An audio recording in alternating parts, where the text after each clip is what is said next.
यह कहानी सिर्फ दो भाइयों की नहीं, बल्कि कर्तव्य और लालसा के संघर्ष की है। यह एक ऐसे योद्धा की कथा है जिसने अपना सर्वस्व त्याग दिया, और एक ऐसे व्यक्ति की भी जिसने सत्ता की चाहत में अपने ही खून का साथ छोड़ दिया। जब महाराणा उदय सिंह द्वितीय का निधन हुआ, तो सवाल उठा कि अगला राजा कौन होगा। प्रताप का हृदय अपने पिता की इच्छा का सम्मान करने के लिए तैयार था, लेकिन मेवाड़ के सरदारों को कुछ और ही मंजूर था। उन्होंने महाराणा प्रताप को राजा घोषित कर दिया। यह निर्णय न्याय संगत था, परंतु जगमाल के लिए यह एक अपमान से कम नहीं था। उसका रक्त खौल उठा। वह अपने ही घर में पराया महसूस करने लगा।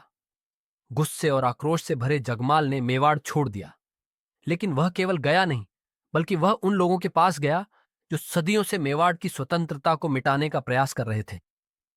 मुगल। जगमाल ने मुगल सम्राट अकबर से संधि कर ली। उसने अपने ही भाई के खिलाफ युद्ध में भाग लेने की कसम खाई।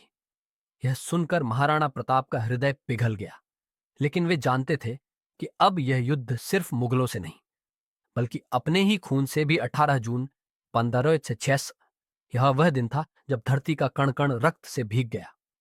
हल्दी घाटी के युद्ध में महाराणा प्रताप ने अपने थोड़े से सैनिकों के साथ मुगल सेना का सामना किया। उनके पास न वैसी सेना थी, न हथियार, लेकिन उनके पास आत्मसम्मान था, जो किसी तलवार से अधिक तीखा था। इस युद्ध में जगमाल भी था, परंतु दूसरी ओर क्या बीता होगा प्रताप के मन में जब उन्होंने देखा होगा कि उनका अपना भाई उनके ही विरुद्ध तलवार उठाए खड़ा है। युद्ध समाप्त हुआ। मुगलों की विशाल सेना के सामने प्रताप को पीछे हटना पड़ा, परंतु यह उनकी हार नहीं थी।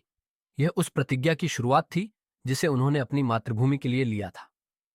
फिर बाद में यह भी कहा जाता है कि जब महाराणा प्रताप युद्ध भूमि से अपने घायल घोड़े चित्र के साथ निकले, तो उनके पीछे उनका भाई जगमाल भी निकाल।